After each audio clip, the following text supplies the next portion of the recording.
Even after 25 years, Sidney Prescott isn't quite free from the nightmare she experienced back in Woodsboro. Yes, it's been roughly more than 25 years since this final girl first had her close encounter with a Grim Reaper. Yet, Sidney continues to fight for her survival against whoever is behind the Ghostface mask.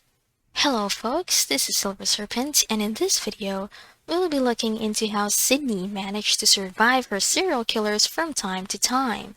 We will be tackling Sidney's strategy for survival, touch on some iconic chase scenes, plot twists, and will contain some unsettling clips from the Scream movies. Therefore, if you haven't watched the first 4 Scream movies, this is your official spoiler warning and trigger warning. Also, please read the video description before watching the rest of the video. If we're going to talk about self-aware types of horror movies, then Scream is one great example, given that one of the key elements in this franchise is that their characters point out ridiculous cliché horror tropes. The characters in Scream movies make use of these in order to fuel their investigation regarding who the killer is. Sidney has been the main target of the killer for all these movies. Their motives may be different, but their goal is the same.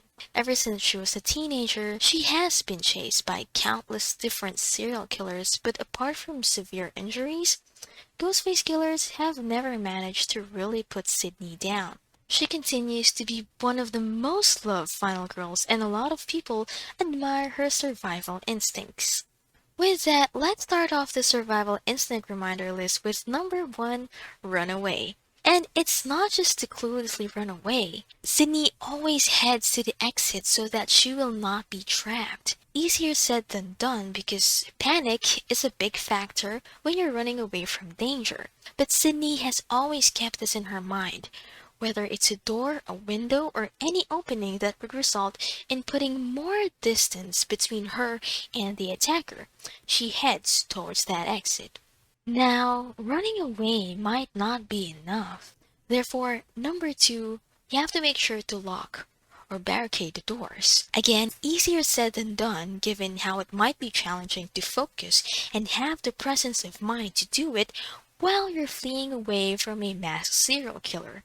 Still, doing this, Sidney was able to buy some time and slow down Ghostface for a few seconds. These few seconds could be the difference between life and death. When in doubt, moving on to number 3, fight back.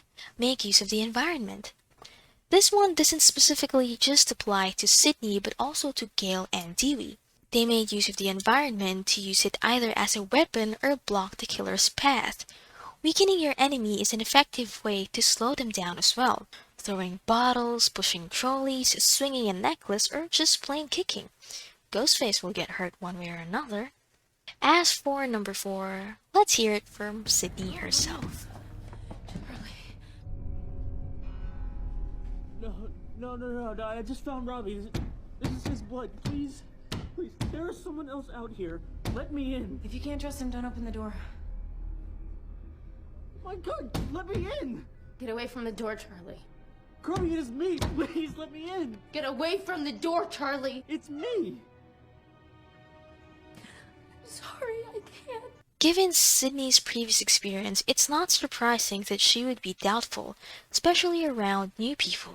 She already doubted her own boyfriend Billy in the first movie and allowed the cops to take him after seeing him drop a phone right after Ghostface called her. Being cautious and asking probing questions could basically reveal the killer's identity before things get out of hand.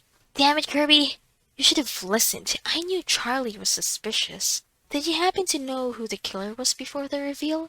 Share it down the comments section to showcase your great detective skills. Lastly, for number 5, it doesn't even need to be explained because who could forget this iconic scene?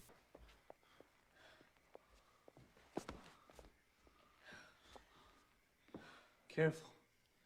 This is the moment when the supposedly dead killer comes back to life for one last scare.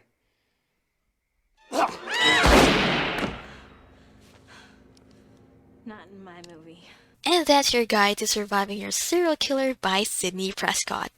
Do you happen to have more tips that I should include in my notes? Share it down in the comment section and let's discuss our love for all things horror.